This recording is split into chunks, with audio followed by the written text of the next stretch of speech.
a beer and a bong, and we can move in. We'll have your favorite guy, Elon, come on at that point.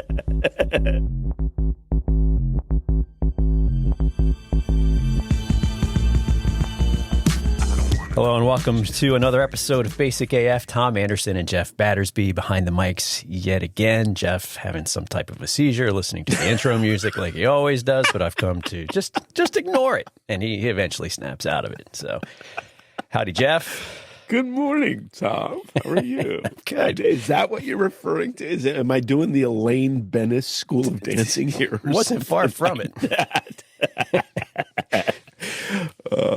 Yeah, I'm sorry, Tom. That's I didn't right. mean to make your morning, require a trip to the bathroom.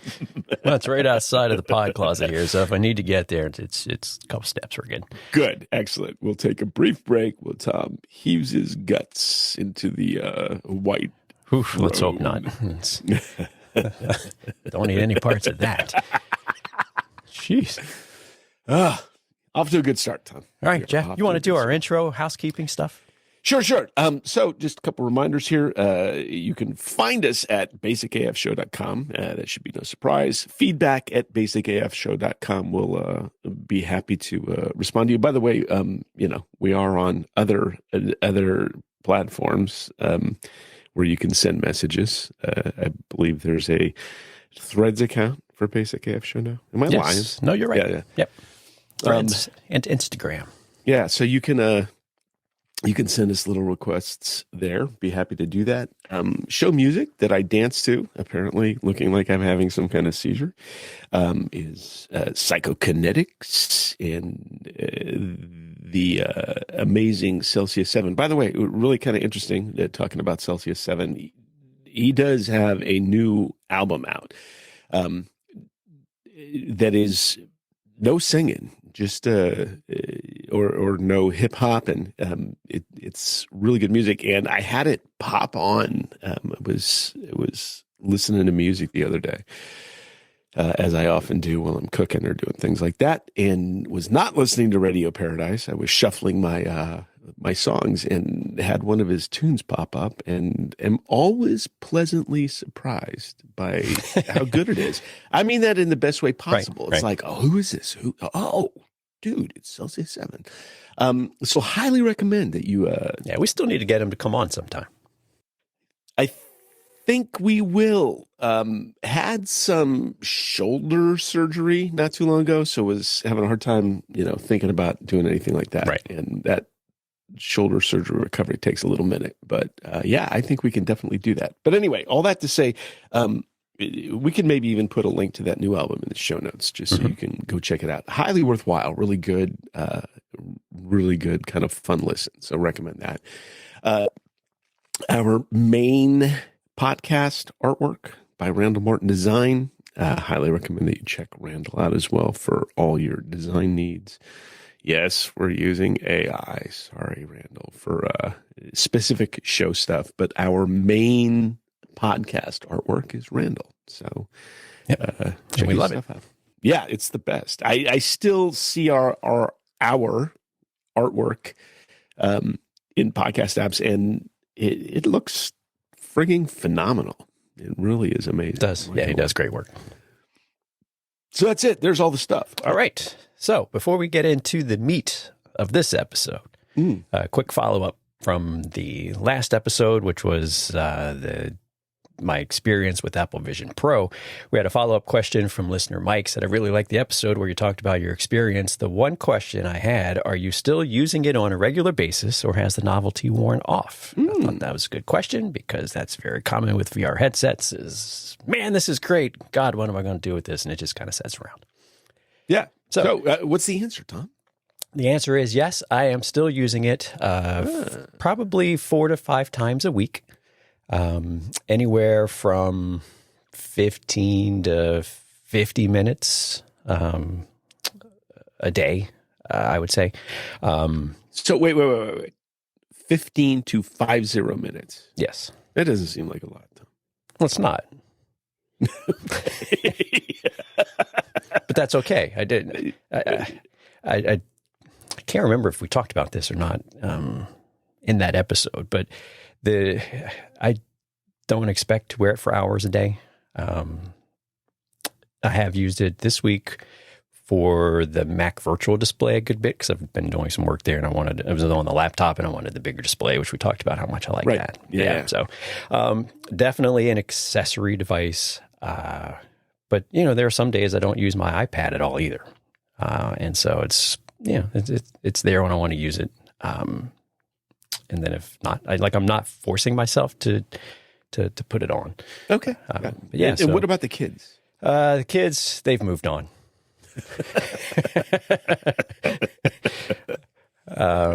Well, Andrew's been working a lot, and he's coming up towards graduation for high school and stuff. But I do think he does use it and doesn't tell me while I'm at work, which is fine. I mean, I didn't have to ask for permission or anything, but I think he still does a little bit here and there.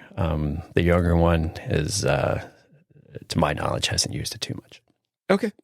Interesting. All right, cool. Yeah. So there you go. And when you're using it, mostly work related or leisure? I would say it's more leisure. Okay. All right. And we're going to touch on a couple of those things in a second, because it's still kind of on the event horizon. But yeah, so that's interesting. And Mike, thanks for asking. Yeah. We always like questions because we're good liars and we can fake answers in any fashion possible. Before the record, we do not fake questions. We don't fake questions. That's correct. No, we don't make it sound like we're getting more questions than we do. I like it. I like it. So, Tom, let's jump into the next big piece. The Department of Justice has sued Apple. Huh. Yeah, it's kind of interesting. Lawsuit filed March 21st, 2024, filed in the U.S. District Court for the District of New Jersey. Yeah, okay. So the mob's involved. No, I didn't say that. It's the Garden State. The gardeners are involved. And what the DOJ is saying is, along with 16 other state attorneys general, they're accusing Apple of monopolizing or attempting to monopolize smartphone markets in violation of the Sherman Act. I have no idea what the Sherman Act is. Do you? We have a link to it. The Sherman Act? Mm-hmm. Dang, Tom. You're doing good work. So if you want to know what it is, you'll have to look it up yourself with the link. Yeah. I have no idea what it is. But basically, the idea is that Apple. It's to do with monopolies. But, yeah, right. And not the board game. Right. No. Which is in the news, too, by the way. Yeah, prohibits monopolization or attempts to monopolize any part of trade or commerce. Okay. Which, the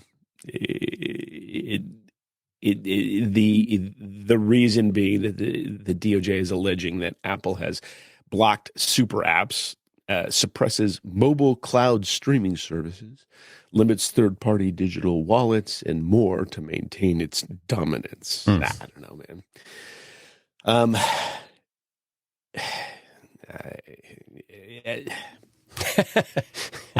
I don't. So let's talk about this. The European Union has already done a bunch of stuff like this. They've made it so Apple's had to open up their app store market to other places, other people.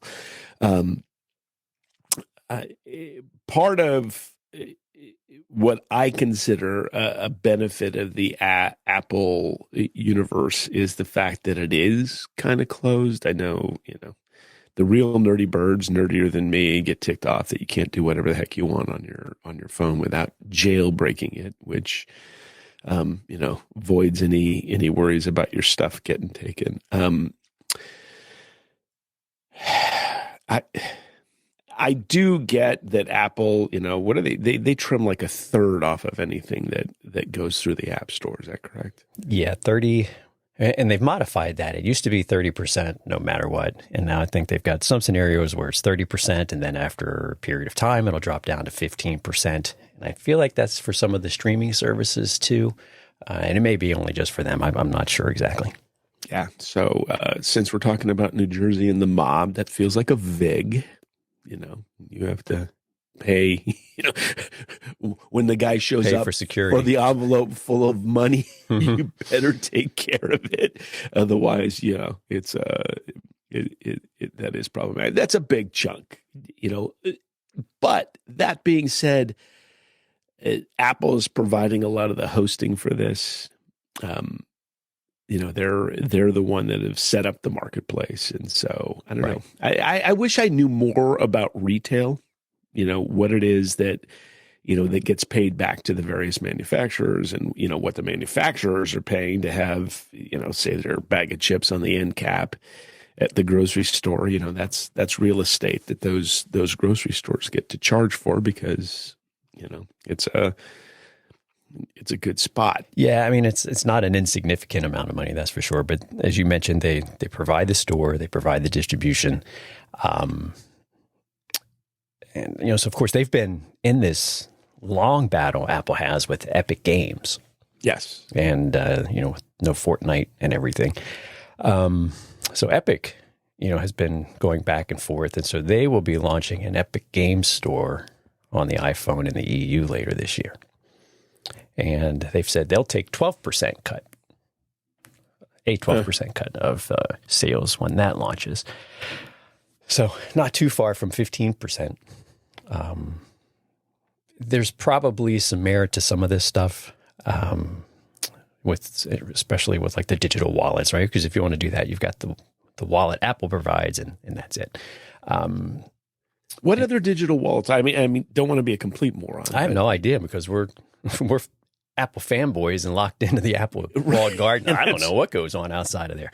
Right. And there's some features, by the way, to that. So, you know, for example, if I use my debit card, which I do all the time, either on my watch or my phone at the grocery store, it randomizes that card number. So, you know, the kinds of things that are problematic, like, you know, credit card skimming, you know, which are things that, in fact, I remember seeing some video either on Twitter or Threads a couple months ago where some guy went into some grocery store.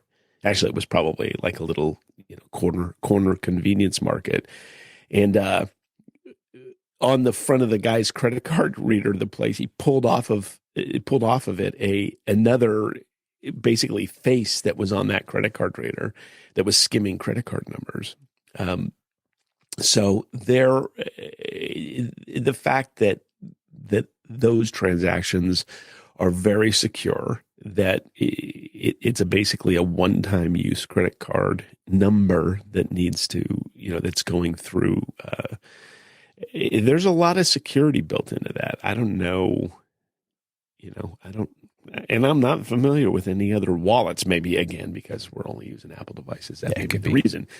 But because we know I consider those features too, but like, so I don't know if they're thinking, oh, you should be able to use your Google Wallet on an iPhone just like you do on an Android device, maybe stuff like that. I guess. So, yeah, I don't know. I never would. But. And I know they also mentioned like, you know, smartwatches. You know, you've got to have an iPhone to use the Apple Watch. Yeah. Yeah, although that's not 100% true. You can just get an Apple Watch better, but you can get an Apple Watch with cellular right, but you got to pair it to get it started. Yeah, true enough. Yeah. Now, if you have, you know, if your kid's got an Android phone, and you want to give them an Apple Watch, you could do that. If you have an iPhone, so you know, I get that, and you know, Apple, you know, of course, is saying, this is ridiculous. This is how we have deeply integrated products and the security that we have and everything like that. And, you know, one of my problems with this is if you've ever watched any of the hearings they have like in Congress on tech issues, the idiots in DC don't know anything. No, they don't. Well, about a lot of things, but in tech in general. Todd, you're getting political. No, that's it. I'm not doing any. You did it. I just want to point out, you've led us into this. I just want to be clear. And so that's what bugs me are these things. So I don't know. Apple's got a ton of money. DOJ's got a ton of taxpayer money. They don't mind spending.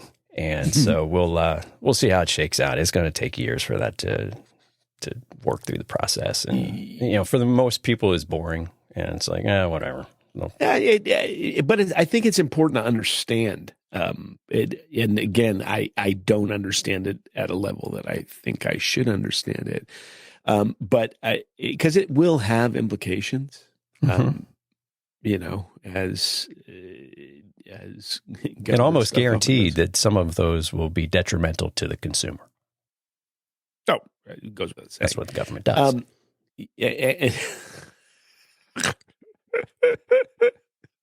Tom, you really want to go down this path? Yeah, I mean, I can walk with you step by step. Dude, we'll spin off a new show for that. Yeah. Dumb guys talk about politics, bro. A beer and a bong, and we can move ahead. Wow. We'll have your favorite guy, Elon, come on at that point. Right. Man. Yeah. Usually we degenerate in a different way than this during an episode. But we do. Here we go. So, yeah, I don't know. We'll have to see how that goes. That's going to be a long process. So to keep the Apple lawyers busy. Yeah. Earning their pay. Right. Well, earning their pay. Which I'm sure is pretty good.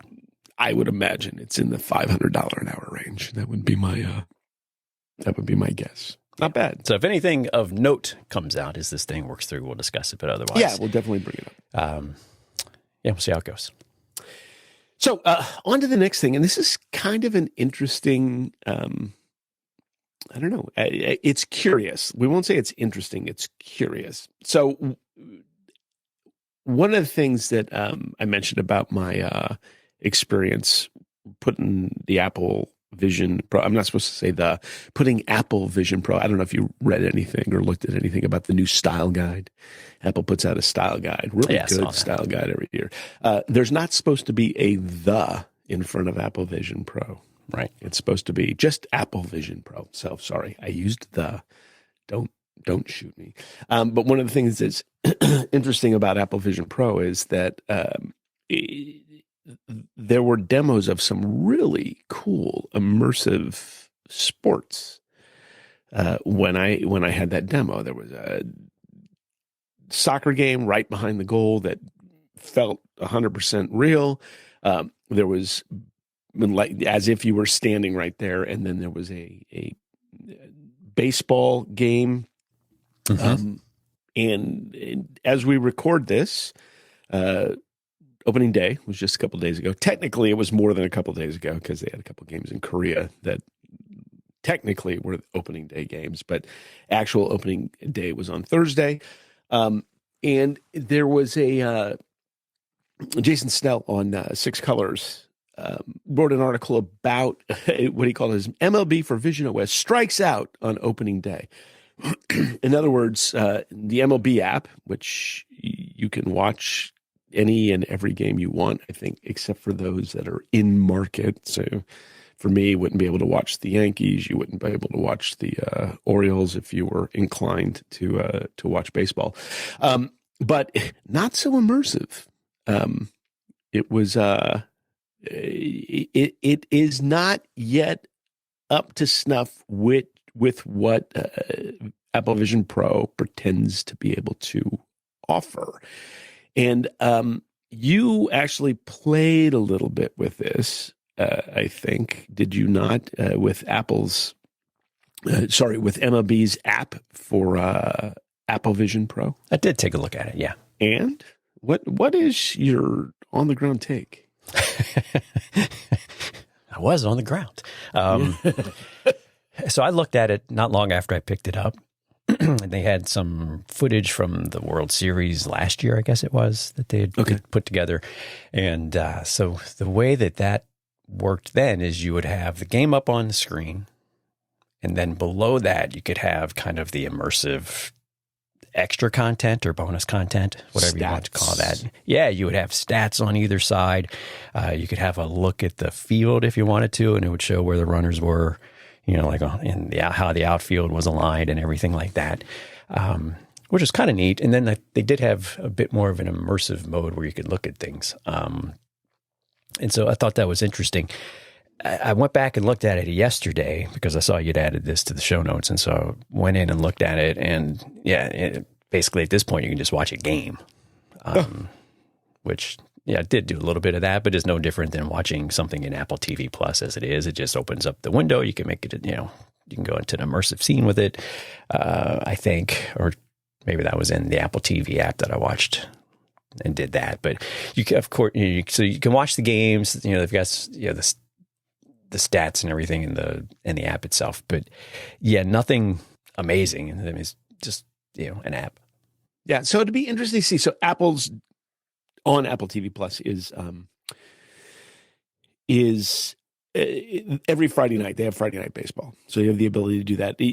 I'm guessing you did not check out that last evening when they were running those games. I did. They do every Friday. Oh, you did? Yes. So did my homework. Tom, so as a comparison, MLB app and then Apple TV Plus, any difference? Because you would think Apple would be like, okay, let's get her.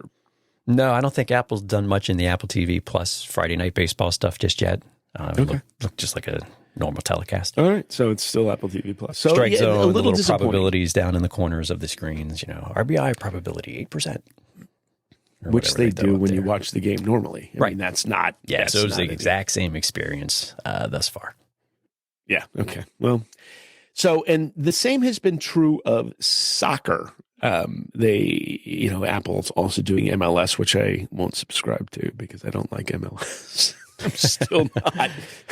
It's the second-rate soccer of the soccer world. So it's this is one of the places that Apple Vision Pro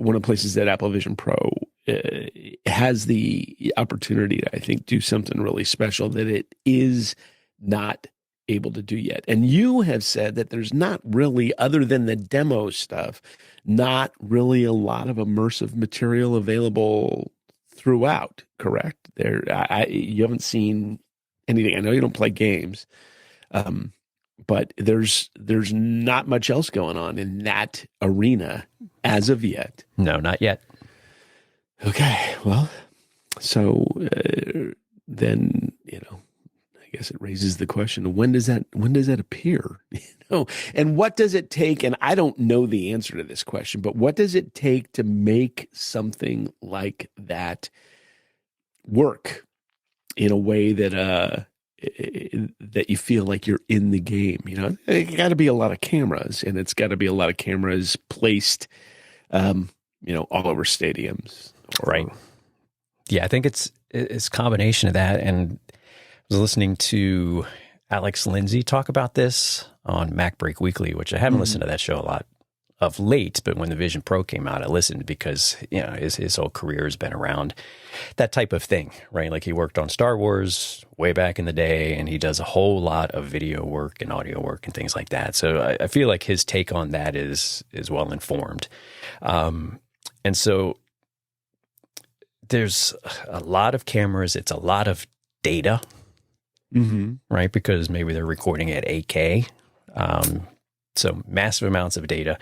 That's not to say that you would stream that raw data, right? Because, that those bit rates can be knocked down to stream. That's how Netflix does 4K and everything. But, and I just think it's just going to take a while, I think, to get there. And, I think as broadband, continues to get faster and faster and faster. I mean, I think you got a 1 gig connection there at your place too, right? Is that right? Yeah. Yep. Yeah. And I mean, so it's early. I do wish that Apple would have had some more stuff day one. Seems like that should have been a thing. And it was kind of weird that when you went into the scenes on the Vision Pro, so that's where you can choose, Joshua Tree, Yosemite, whatever, the moon. They had, I don't know, six or seven, but then they had 2 or 3 that said coming soon. And everyone was like, why would they even put those up there to say coming soon? And they're still coming soon. So it's not that soon. Soon, but not that soon. And so that's been interesting. And I feel like it was probably get it out the door. And we'll get some more answers to this stuff at the developer conference for visionOS 2. And I think because the other part of that was, well, why doesn't Apple have more native visionOS apps themselves? Like they've got mail and messages, and Freeform is one. Keynote is one, but Pages and Numbers are not. Of course, Safari is one. And Photos is, but it's limited. Like you can't even crop a photo. Maybe you can crop, but you can't do any photo editing. Like it's limited. So it's almost just like a viewer. So it's pretty limited. And I feel like, okay, that could just be because they're focused heads down on, version 2. To maybe kind of kickstart this a little bit more. That soccer video they put up that you mentioned, yes, I did watch that. Like the immersive pieces were good. What got distracting for me is because it's a highlight reel. There were so many cutscenes, and I think Jason Snell mentioned that in his write-up too. Yep. And because when you're in the quote unquote immersive scene, you want to look around. And every time I'm trying to look around, it's doing the scene cuts. And it was a bit of a whiplash effect there. And I was like, holy smokes, I can't keep up with this. And so a couple of times I paused it and just looked around to just kind of get a look, because I was wondering like the quality of it as you looked around, were there a lot of artifacts or not? And I thought it looked pretty good. I'm not an expert in that. Somebody that does that for a living, could judge it better. But, for me as just a consumer, I thought it looked pretty good. Yeah. I mean, I thought it was brilliant. And it's funny because in that demo, it was like, okay, look at this. All right, on to this. It was very, very much a push you through it kind of demo. I did not notice that as much as I felt like I was in this scene. So it will be, interesting to see how that plays out.